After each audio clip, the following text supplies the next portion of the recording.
Hey, and welcome to the first module of Complete Body Fat Control.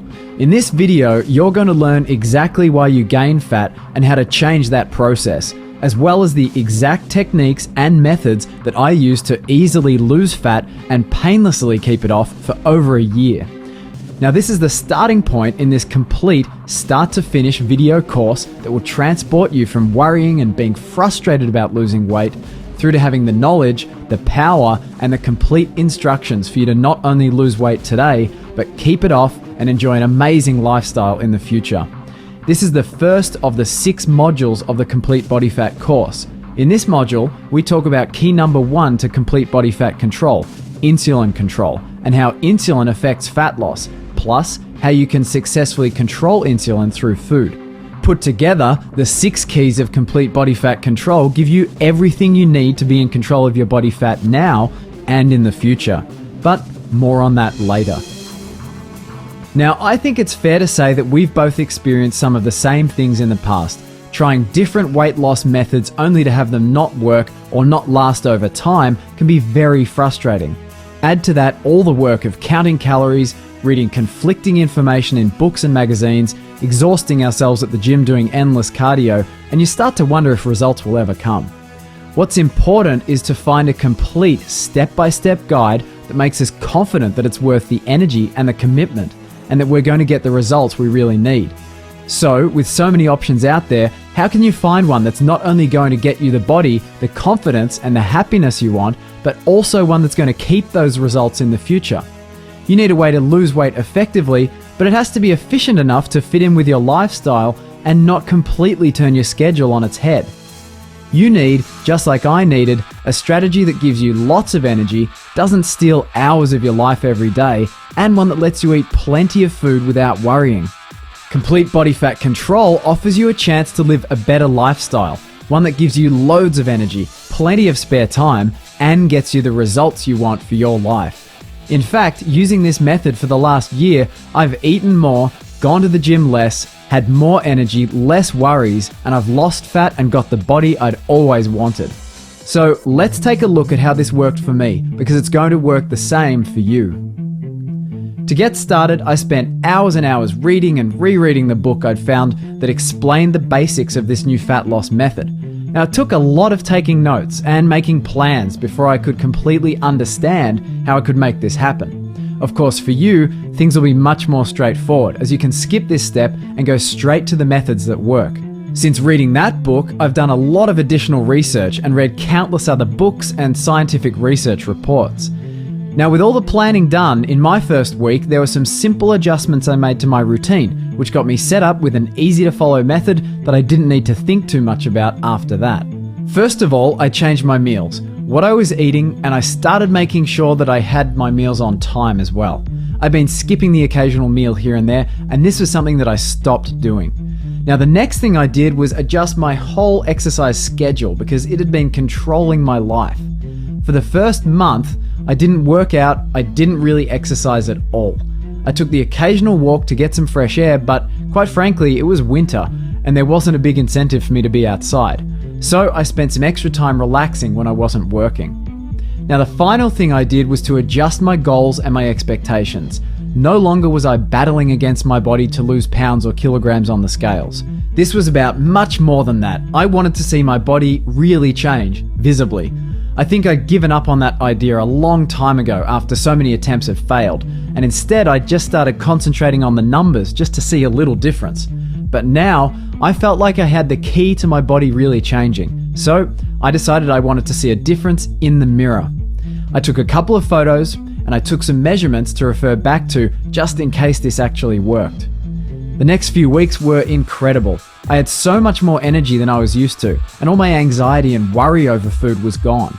I stuck to the most simple eating schedule I've ever had, and I was able to work better, relax more, and my body actually started feeling better.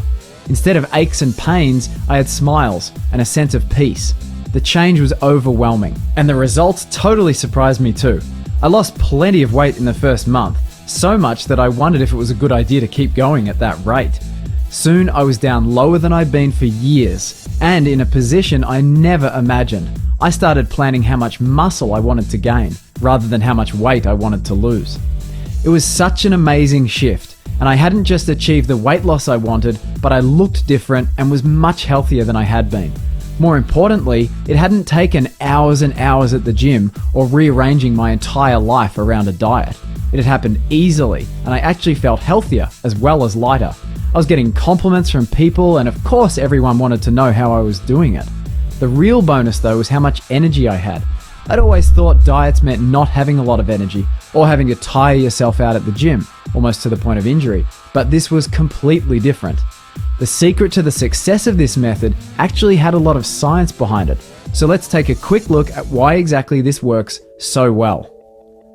As you go about your day, most likely you fit in a few meals and a few snacks. Let's say some cereal or toast in the morning, a sandwich at lunchtime, and then dinner with some rice, some pasta, or some bread. In between, you might have some fruit, a muffin, granola bar, or perhaps a nice coffee from your local Starbucks. All of those foods have a certain kind of nutrient in them, carbohydrate. Foods can be made up of carbohydrates, protein, and fat. Different foods have different amounts of each, so meat, for example, is all protein and fat. Bread is largely carbohydrate, some protein, and barely any fat at all. As carbohydrates are eaten, they get digested and converted into a form of sugar in your bloodstream, and this sugar, called glucose, is then used by the body for energy.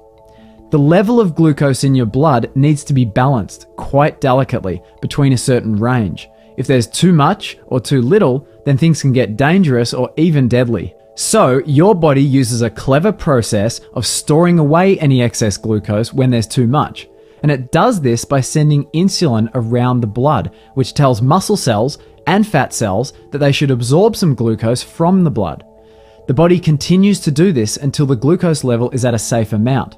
So, glucose is absorbed by muscle cells and used immediately or stored for later use, and glucose is also absorbed by fat cells, where it joins with fatty acids and is stored for future use. Muscles have a limit to how much they can store, so if there's a lot of extra glucose, then most of it will need to go into your fat cells. If you go for a period of time without eating, perhaps a few hours, then you have little or no insulin in your blood, and your fat cells are free to release their stored energy back into your bloodstream for you to use. This can only happen when there's no insulin present. The logic behind this is that if there's insulin, that means that there's already too much glucose in the blood, and therefore the fat cells definitely shouldn't release any more. So, when there's no insulin present, the fat cells can release their energy into the bloodstream for you to use. If you eat another meal or a snack with some carbohydrates in it, then the odds are that some more insulin will be released, so your body can balance your blood sugar levels again. For most people, this is a process that happens a number of times each day, and this is why some diets recommend eating 5 or 6 times a day so that your blood sugar levels are more even. But that doesn't get to the basis of why we gain fat and how we can burn it up again. Over years of eating meals and snacks and releasing insulin, the muscle cells and the fat cells tend to get a little deaf to insulin's message. And the bigger the snacks have been, the bigger this effect. Now this means that the body needs to release more insulin to make sure that the muscle and the fat cells do what they need to do. And therefore the periods of time when insulin is not present tend to get shorter. Or in fact, it may be that the only time when insulin isn't present is overnight, depending on your eating habits. While you sleep, after you've digested the last of your food, there is most likely a period of time when you are using your own fat for energy. And this is possible because insulin won't be present in your bloodstream. Now, you might be asking, what about those muscle cells? They use glucose for energy. And that's absolutely true. They use energy you eat to move you around all day long. The key to the muscle cells, however, is that they are incredibly efficient. And for many people, the muscle cells may be full of energy that doesn't get completely used up during the day.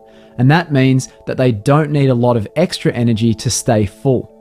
If you exercise so that your muscles are emptied of their stored energy though, then there's lots of energy to be replaced. And this is a very healthy situation for your body because it can store more glucose in your muscles and not so much in your fat cells.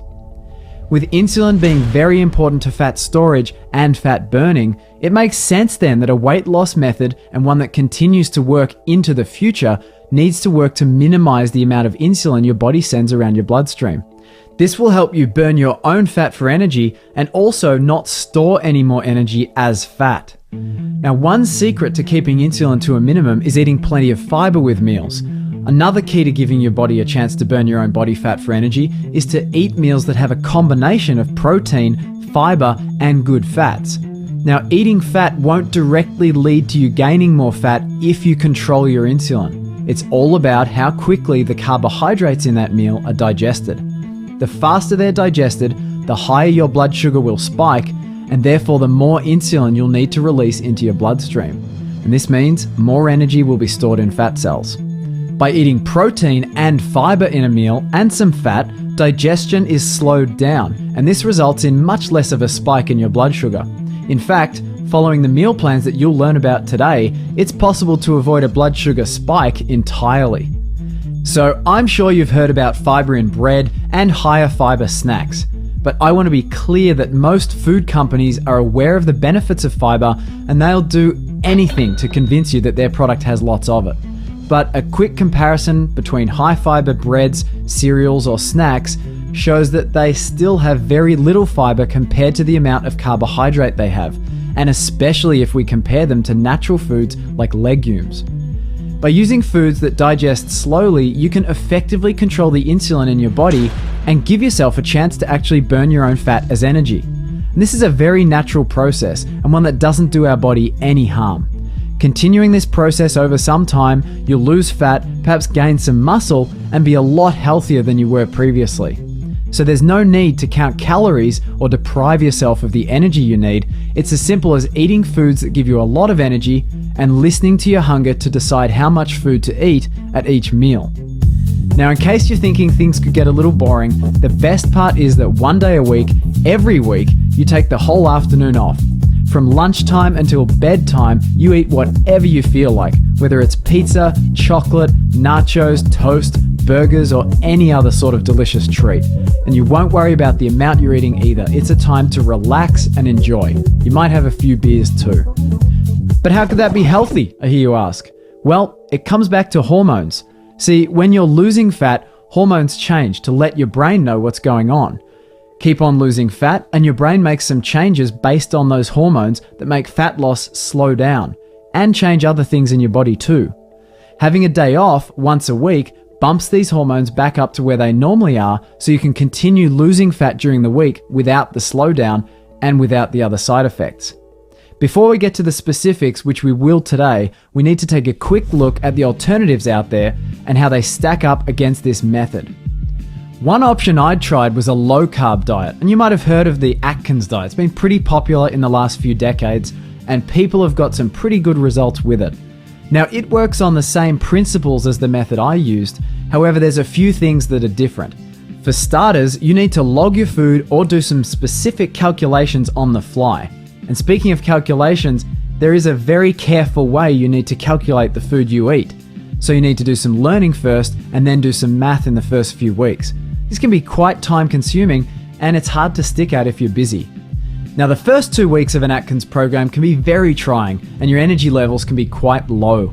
Your options for foods are quite limited, though there are some tasty things included, and you get a wider variety the longer you stick at it. You do need to work off your food list until it becomes a habit though, and that could take some months. Reading food labels is also very important, and it can be difficult to eat out because there would actually be hidden ingredients that could stop your weight loss dead in its tracks. One slip up and you have to start over with the very limited foods again until your body starts burning fat. One big difference is that you don't get a day off each week, which makes it a very long-term commitment. I don't know about you, but this sounds more difficult to stick at, knowing there isn't a day off around the corner. People do get great results with Atkins and improve a lot of health indicators like heart disease risk factors and other illnesses. But it's worth knowing that these improvements come to a lot of people following the method I used as well. Moving on to a very popular method some people try, and that's calorie counting. This is all about eating less than your body needs, and in theory, making up the difference using your own body fat for energy. With this method, you're always counting or logging your food. But the more troubling effect of this diet is that by eating less, you're feeling hungry a lot of the time. This means you need to use willpower to overcome or ignore that hunger. and that generally results in the need to snack more often and find low-calorie foods that still somehow taste good. With what you know about insulin and how it blocks the burning of your own body fat for energy, you can see how in fact you might be eating less than your body needs, but if there's insulin present because carbohydrates have been eaten, then in fact your body wouldn't be able to use your own stored fat for energy during the day. This sounds like a terrible scenario, one that would leave you tired, irritable, and frustrated. And this is the reason that calorie counting tends to have short-term effects and not a lasting change. Calorie counting doesn't actually address the cause of fat gain. Most people believe that eating too many calories is to blame for their weight. However, as you now know, it's actually the types of foods they've been eating, and perhaps to some excess, that resulted in their gaining fat in the first place.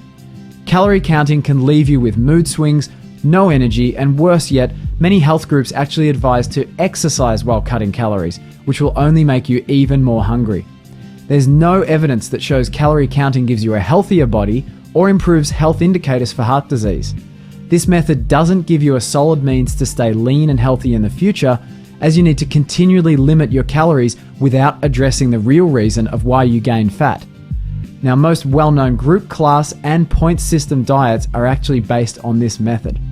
So from our knowledge of insulin and digestion speed, it's easy to see why some people are choosing a low-fat, whole grain diet that includes lots of fruit and vegetables. With this approach, you'd still need to monitor your calorie intake to make sure you didn't overeat, because a lot of the food is very high in carbohydrates. Fruit, in fact, has been bred to have higher sugar content over recent centuries, and that means that some fruit has as much sugar as a candy bar. Though short-term results may be encouraging with this diet, eating a lot of carbohydrates isn't going to let your body burn a lot of your own fat for energy. Eating lower amounts of fat may in fact cause trouble for your body and result in a less healthy system, as well as feelings of depression. Though this method may be better than eating white bread and fast food, there isn't a lot of difference for your body. There's no research that shows this method would reduce any heart disease risk factors like cholesterol or blood pressure. Now, there are some other methods that you might have tried already, like meal replacement shakes, diet pills, or perhaps fasting, and they all have their own problems. Meal shakes tend to be very high in sugar, and they don't help you set up an ongoing life routine that helps you be healthy and lean. Plus, they can cost a lot of money and have artificial sweeteners. Some people, in fact, could be spending up to $200 a month on meal replacement shakes and not getting the results they want. Diet pills are a very short-term solution because they generally work on your metabolism, or they work to block or change certain processes in your body. However, as soon as they're not taken, old habits result in weight gain again. Many of them haven't been tested in long-term studies, and they could be creating other problems that we don't yet know of. They also tend to be very expensive, costing between $40 and $120 a month every month, and this adds up fast and still doesn't give any guarantees for a healthy future. Fasting is used by some people to get quick weight loss results, but then it's typical to return back to an old routine and gain the weight back again. Though some types of fasting can be shown to be beneficial, using this method as the basis for weight loss isn't a good idea for a number of reasons, and it can be very disruptive and difficult to manage. But what about exercise, I hear you ask? Surely doing lots more exercise can help lose weight and keep you fit and healthy. Well, the research done on exercise shows that although it does burn some extra calories, because the human body is so efficient, the amount burned is in fact very little compared to the quantities of food that we eat. Exercise can also spike your hunger beyond how much energy you've just burned. Add to that the fact that too much exercise is in fact a stress on the body and can lead to stubborn body fat not being lost. And then it becomes clear that exercise isn't a solution by itself. And don't be fooled by those machines at the gym. They tell you how many calories you've burned in a period of time, including what you would have used just to stay alive sitting on your sofa at home. So in fact, the amount burned by the exercise you're doing is quite a bit less than their digital displays show. Now, if your goal is to lose fat, have a better life, and change how your body looks, this can be done without exercise at all, though it is healthier for your body to have some challenging times each week. The research shows, however, that if you choose to exercise, the most efficient way to benefit your body and your health is to use very short, very intense bursts of activity, whether it's running up some stairs a few times, walking as fast as you can up some hills, or lifting some weights. In all cases, however, you most likely won't be doing anything for longer than 15 to 30 minutes. And you don't need to fit in too many of these sessions each week because your body needs time to recover. Between 1 and 4 exercise sessions per week is more than enough to challenge your body to build itself to be stronger and healthier.